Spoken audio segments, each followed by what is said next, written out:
Breaking news Hyderabad Badangpet municipal corporation కార్యాలయం అవినీతి అక్రమాలకు కేర్ ఆఫ్ అడ్రస్ గా మారింది.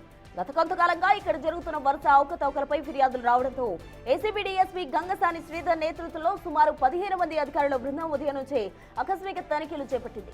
ఈ సోదాల్లో ఇంజనీరింగ్, టౌన్ ప్లానింగ్, శానిటేషన్ విభాగాల్లో జరుగుతున్న విస్తుపోయే నిజాలు వెలుగులోకి వచ్చాయి.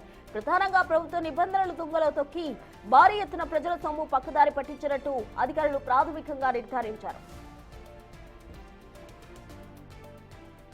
విచారణలో భాగంగా ఇంజనీరింగ్ విభాగంలోనూ రికార్డులు పరిశీలించారు.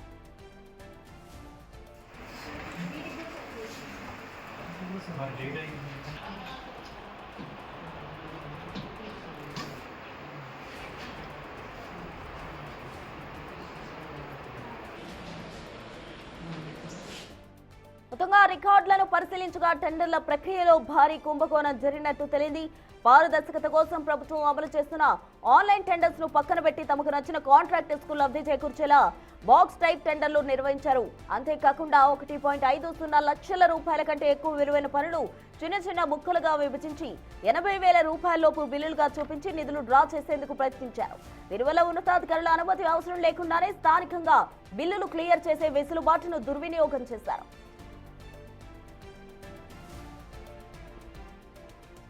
మరోవైపు గతంలో జరిగిన తెలంగాణ వజ్రోత్సవాల పేరుతో పెట్టిన బిల్లులు ఏసీబీ అధికారులను ఆశ్చర్యానికి గురిచేశాయి. కేవలం డ్రై ఫ్రూట్స్ కోసమే 4 లక్షల రూపాయలు, వాటర్ బాటిల్ స్టేజ్ ఏర్పాటుకు 7 లక్షల రూపాయలు వెచ్చించినట్టు రికార్డుల్లో చూపారు. అత్యంత విచిత్రంగా గ్రామ సభల టెంట్లు, కుర్చీలు ఏర్పాటు కోసం ఏకంగా 40 లక్షల రూపాయల బిల్లులు పెట్టారు. న్యూస్ పేపర్స్ కోసం 5 లక్షల రూపాయలు వెచ్చించడం అధికారుల కళ్ళు బయలు కమ్మేలా చేసింది. స్వచ్ఛ భారత్ ఓడీఎఫ్ కార్యక్రమాల నిర్వహణ పేరుతో 50 లక్షల రూపాయలు బినామీ కాంట్రాక్టర్స్ కు చెల్లించేందుకు రంగం సిద్ధం చేసినట్టు సోదాల్లో తేలింది. సుమారు 8 కోట్ల రూపాయల మేర ఫేక్ బిల్లులు కమిషనర్ ద్వారా జీహెచ్ఎంసీకి పంపినట్టు ఆరోపణలు వస్తున్నాయి.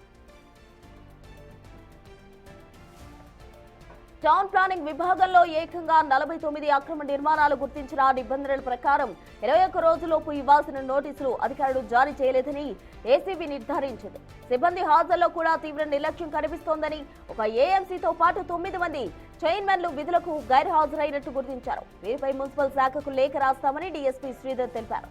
ఈ భారీ కుంభకోణంపై దర్యాప్తు కొనసాగుతోందని, బాధ్యులైన ఎంతటి వారినైనా వదిలిపెట్టే ప్రసక్తి లేదని ఏసీబీ హెచ్చరించింది.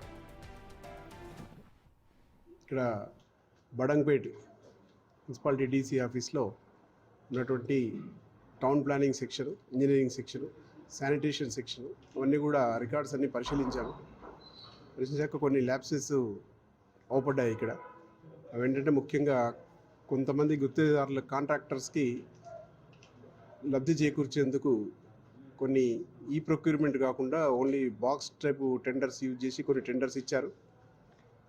తర్వాత కొన్ని టెండర్స్ యాక్చువల్లీ అడ్మినిస్ట్రేటివ్ శాంక్షన్లో ఎక్కువ 1.5 lakh పైన ఉన్నాయి కూడా మళ్ళీ రెగ్యులర్గా వచ్చే వరకు వాటిని 75-80 వరకే చూపించేసి 70-80,000 లోపే చూపించేసి అలా కొంతమంది కాంట్రాక్టర్కు లబ్ధి చేకూర్చినట్టుగా అవపడుతుంది.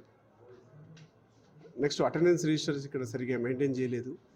తర్వాత ఒక 9 మంది చైర్మన్లు, ఒక ఏఎంసీ కూడా అనాథరైజ్డ్ ఆబ్సెంట్ ఉన్నారు. ఈరోజు వాళ్ళని కాంటాక్ట్ చేద్దామని చూసినా కూడా ఫోన్లు కూడా స్విచ్ ఆఫ్ చేసుకుని ఉన్నారు. వాళ్ళని ట్రేస్ చేస్తాం ఇంకా ఫర్దర్గా.